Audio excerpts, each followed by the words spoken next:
आज हम जो है मूल संकल्पना के बारे में जानकारी लेंगे। जो मूल संकल्पना है ये केमिस्ट्री की रीढ़ की हड्डी है। ये जिस प्रकार हमारी स्पाइन होती है इस तरह पूरी जो केमिस्ट्री है उसका जो बेस है वो है मोल कॉन्सेप्ट या मोल संकल्पना। तो इसके पहले एक शब्द आता है ग्राम अणु द्रव्यमान। ग्राम अणु द्रव्यमान। जब किसी यौगिक के द्रव्यमान को अणुभार के रूप में व्यक्त किया जाता है तो इसे ग्राम अणु द्रव्यमान कहते हैं। उदाहरण हमने कहा 18 ग्राम जल। अब 18 ग्राम जल, हमारे पास 18 ग्राम जल है तो इसमें हम 18 ग्राम जल को कहेंगे 1 ग्राम अणु द्रव्यमान और जल, मतलब केवल कुल मिला के जब ग्राम में अणुभार का भाग देंगे तो कहलाता है ग्राम अणु द्रव्यमान। ठीक, अब ये इसके पहले बताना थोड़ा जरूरी था, बात दोनों एक ही है। अब हम जो मुख्य हमारी चीज पर आए वो आया मोल।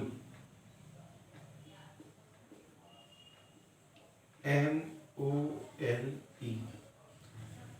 जो फिजिक्स में जो हम पढ़ते हैं एसआई पद्धति, उसमें हम पढ़ते हैं कि जो एसआई पद्धति में द्रव्यमान को हम किलोग्राम में, लंबाई को मीटर में, समय को सेकंड में, इस तरह से सभी में जब एक सातवीं चीज आती है उसको बोलते हैं पदार्थ की मात्रा, उसको हम निकालते हैं मोल में। तो जो मोल का मतलब होता है कि जब मोल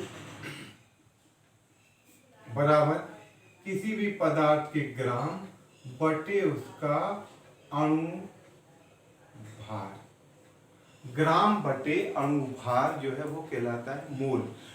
जो मोल है वो विज्ञान की इकाई है, साइंस की इकाई है, केमिस्ट्री की इकाई है।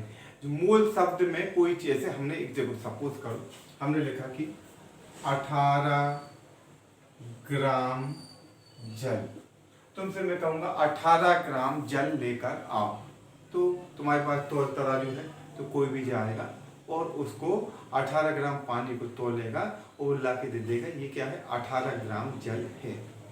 पर देखो 18 ग्राम जल को हमारी केमिस्ट्री की भाषा में क्या कहते हैं, इसको बदलते हैं मोल में। तो मोल बराबर 18 और जल का अणुभार है H2O 2 धन 16 बराबर 18। 18 बटे 18 मतलब ये हुआ 1। तो 18 ग्राम जल को ही कहेंगे हम 1 मोल जल। अब यदि हम कोई किसी से कहें 1 मोल जल, तो देखो यदि वो केमिस्ट्री नहीं जानता है तो वो ये नहीं समझ सकता कि 1 मोल जल का मतलब कितने ग्राम।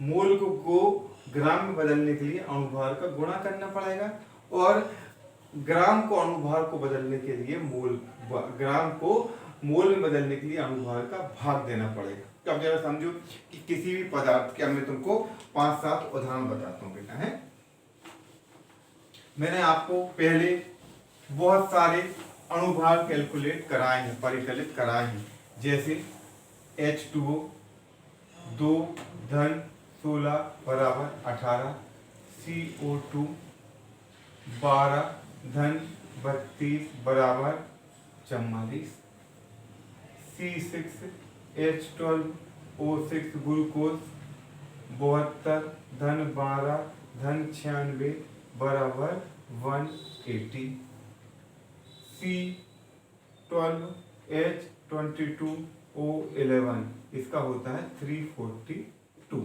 अब ये कुछ के मैंने तुम्हें लिख दिए, ये है इनके मॉलिक्यूलर वेट या आणविक द्रव्यमान या अणु भार। अब मैंने लिखा 180 ग्राम जल। अपने मन में सोचना 180 ग्राम जल, तो बेटा जल है तो 44 का भाग भी ले जाएंगे, 180 का भाग भी ले देंगे, 342 का भाग भी ले देंगे। क्यों? क्योंकि ये जल के अणुभार थोड़ी है, जल का अणुभार तो 18 है, तो ये जाएगा 180 बटे 18 बराबर 10 मोल। तो 180 ग्राम जल को हम कहेंगे 10 मोल जल। 180 ग्राम जल को हम कहेंगे 10 मोल जल। अब 180 ग्राम ग्लूकोज। अब बदल दिए हमने 180 ग्राम ग्लूकोज। अब ग्लूकोज लिखा तो 18 का भाग थोड़ा देंगे, क्यों? क्योंकि अब जल के मोल नहीं है बल्कि ये ग्लूकोज के मोल है। तो जबकि चूंकि ये अब इसमें 44 का भाग भी नहीं देंगे, क्यों? क्योंकि यदि CO2 के मोल होते तो हम 44 का भाग देते। तो किसके मोल है ये? ग्लूकोज के मोल है। तो हम इसमें भाग देंगे 180 बटे 180 बराबर 1 मोल ग्लूकोज। ये कहलाएगा 1 मोल ग्लूकोज। मतलब 80 ग्राम जल मतलब 10 मोल जल, और 180 ग्राम जल मतलब 10 मोल जल, और 180 ग्राम ग्लूकोज मतलब 1 मोल ग्लूकोज। फिर से एक बार हमने कहा कि 4.4 ग्राम CO2, 4.4 ग्राम CO2। ठीक, तो 4.4 बटे 18, 180, 342 की 44, कितना? बटे 44 बराबर 0.1 मोल। मतलब ये होगा 0.1 मोल CO2। ऐसा मत सोचना कि मैथ से बायो है, ये सभी को काटना आता है। ये दशमलव का 1/10 हो जाएगा, 44 कट जाएगा, 1/10 मतलब 0.1। ठीक, अब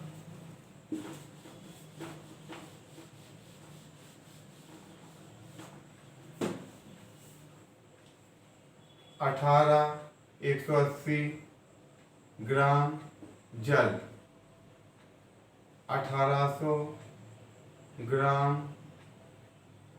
ग्लूकोज, 1.8 ग्राम जल, 1.8 ग्राम ग्लूकोज। ठीक, चलो 180 ग्राम जल मतलब कितने मोल जल के? सबको पता है, 180 का भाग देंगे। 180 देंगे कि 18 का देंगे, तो 180 बटे 18 मतलब 10 मोल जल। 1800 ग्राम ग्लूकोज, तो 1800 बटे 18 नहीं, ग्लूकोज है, बटे 180 मतलब 180 कट जाएगा, तो जाएगा 10 मोल ग्लूकोज।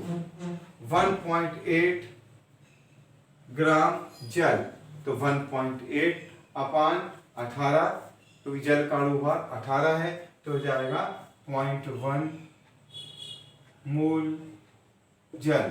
हो जाएगा 0.1 मोल जल, मतलब 1.8 बटे 118, 18 बटे 18 गुणित 1/10, ये पॉइंट के कारण 1, ये 0, ये हो गया 1/10 मतलब हो गया 0.1। अब 1.8 ग्राम ग्लूकोज, 1.8 बटे 180, 1.8 मतलब 18 बटे 10 गुणित 180, ये कट गया 10 बार, 1/100 मतलब 0.01, ये हो गया 0.01। ठीक, तो ये हो गया तुम्हारा, ये हो गया आपका क्या? मोल होता क्या है। चलो ठीक, अब इसके बाद हम आते हैं मोल संकल्पना।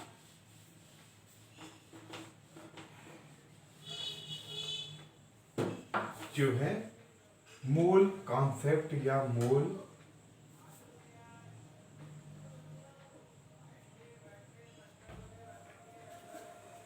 कॉन्सेप्ट या मोल संकल्पना।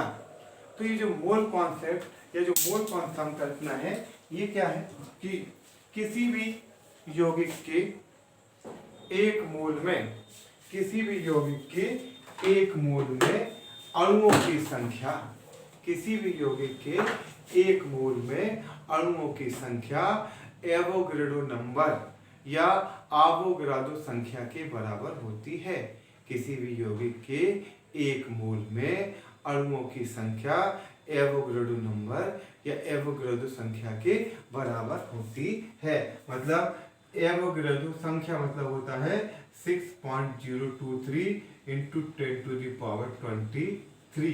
किसी भी यौगिक के एक मोल में अणुओं की संख्या 6.023 इंटू 10⁻23 होता है। अब जरा हम समझें, हमने कहा कि जल पर मूल कॉन्सेप्ट लागू करने पर, हमने जल लिया और जल पर हमने मूल कॉन्सेप्ट लागू किया।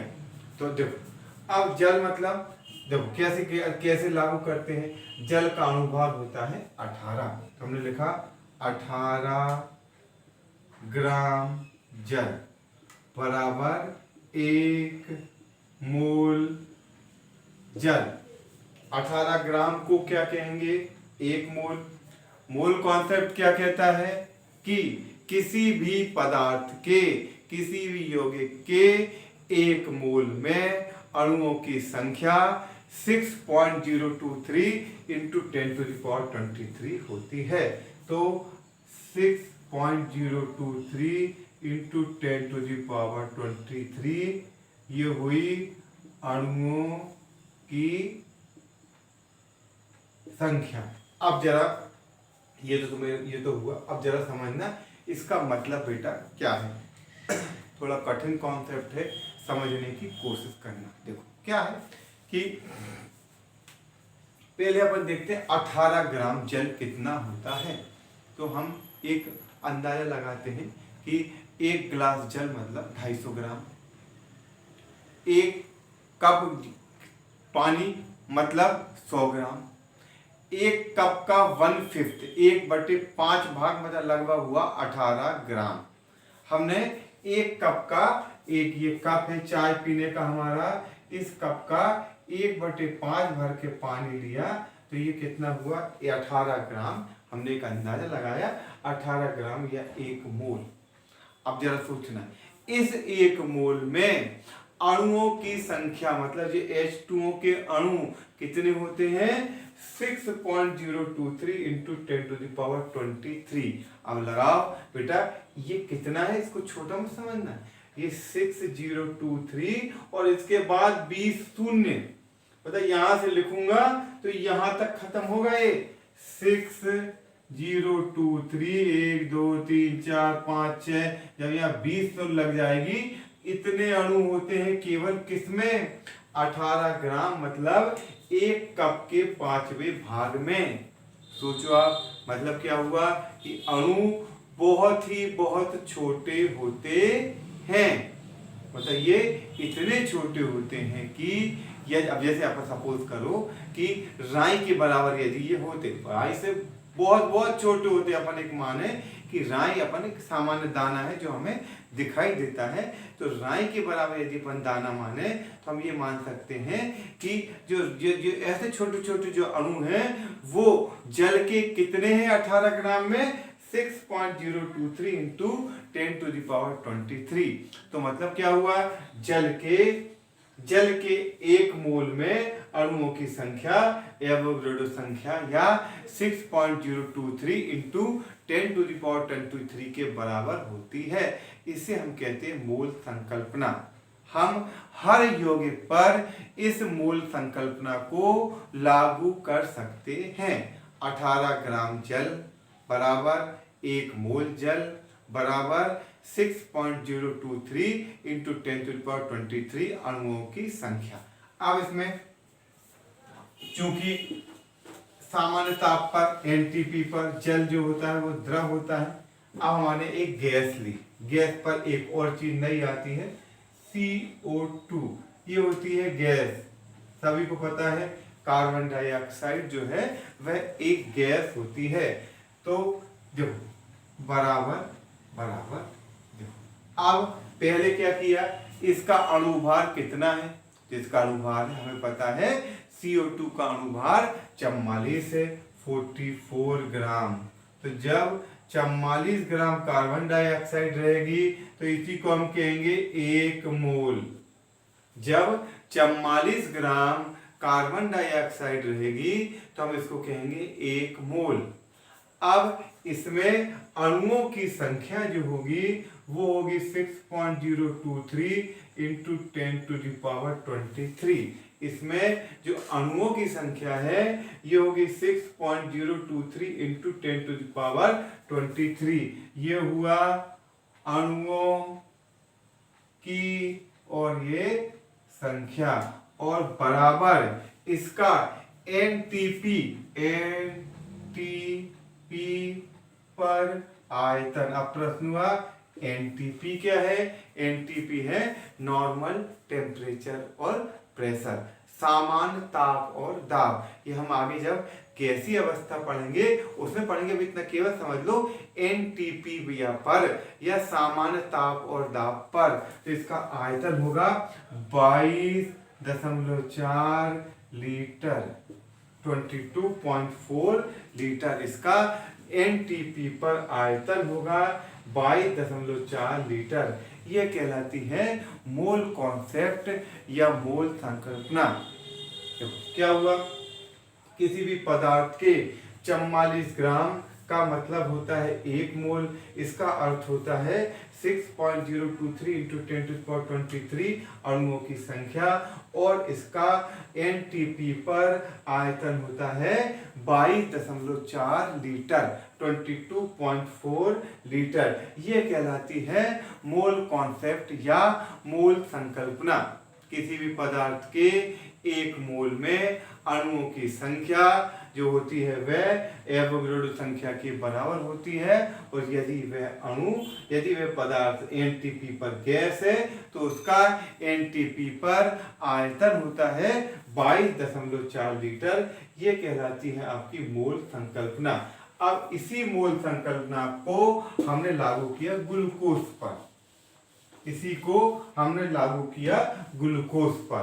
तो जो ग्लूकोज है, अब देखना है, अपन देखें, अपन यदि इन चारों में देखें तो इसका अणु सबसे छोटा है, इसका और बड़ा है, इसका और बड़ा है, और इसका और बड़ा है। ग्लूकोज का अणु लगभग जल से 10 गुना है। कार्बन डाइऑक्साइड का अणु लगभग जल से 2 गुना है। ठीक है, तो इसका अणु इससे लगभग आधा है। तो ये देखो हम देख रहे हैं, यानी अपन इसको सोचें तो उन्होंने कहा यदि ये बेर है तो ये टमाटर होगा, है ना। इन्होंने जल को अपन ने माना बेर छोटा है, तो ये हो गया नींबू थोड़ा सा बड़ा, ये हो गया टमाटर, ठीक। और ये जो है ये हो गया आलू बड़ा वाला थोड़ा, ये हुआ आलू। अब देखना है एक मतलब वो विजुलाइज करने के लिए, जिसमें तुम सोचो कि ये देखो। अब यदि अपन ये कहें कि देखना 18 ग्राम में बेर जो रहेंगे वो ज्यादा आएंगे, नींबू उससे कम आएंगे, टमाटर उससे कम आएंगे, और आलू जो होंगे वो इससे भी कम आएंगे। क्यों? क्योंकि जो ग्राम यदि अपन सबके बराबर लेंगे तो उसमें क्या होगा, जो चीज जिसका अणु छोटा होगा वह ज्यादा संख्या में आएगा, और जिसका अणु बड़ा होगा वह बड़ी संख्या में आएगा। चलो ठीक। अब चलो इसको मैं आपको और अभी समझाऊंगा। अब ग्लूकोज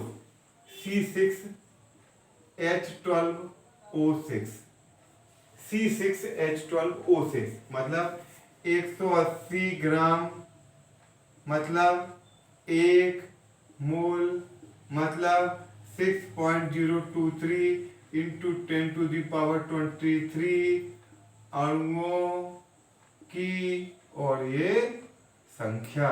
ये हुई अणुओं की संख्या, मतलब 180 ग्राम बराबर 1 मोल बराबर 6.023 × 10⁻23 अणुओं की संख्या। ये कहलाती है मोल संकल्पना या मोल कॉन्सेप्ट।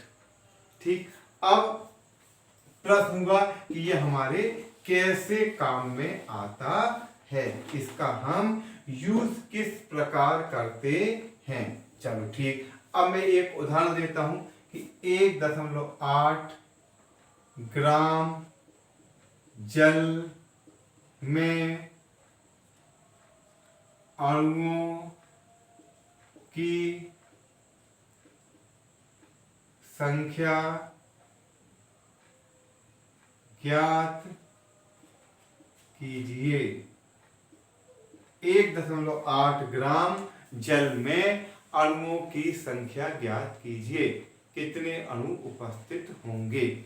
हमने कहा जल है बेटा। देखो ये थोड़ा कठिन कॉन्सेप्ट है, इसको एक बार में ये समझ में नहीं आता है, अगले लेक्चर में फिर इसको मैं पढ़ाऊंगा, और तुमको जो भी प्रॉब्लम हो वो और इसको अच्छे से देखो और इसके एग्जाम्पल करने की कोशिश करो। जल 18 ग्राम जल पर हमने मोल कॉन्सेप्ट लगाया, बराबर 1 मोल बराबर 6.023 इंटू 10⁻23 अणुओं की संख्या। अब इसमें हम जो जमाते हैं वो कहलाता है जबकि।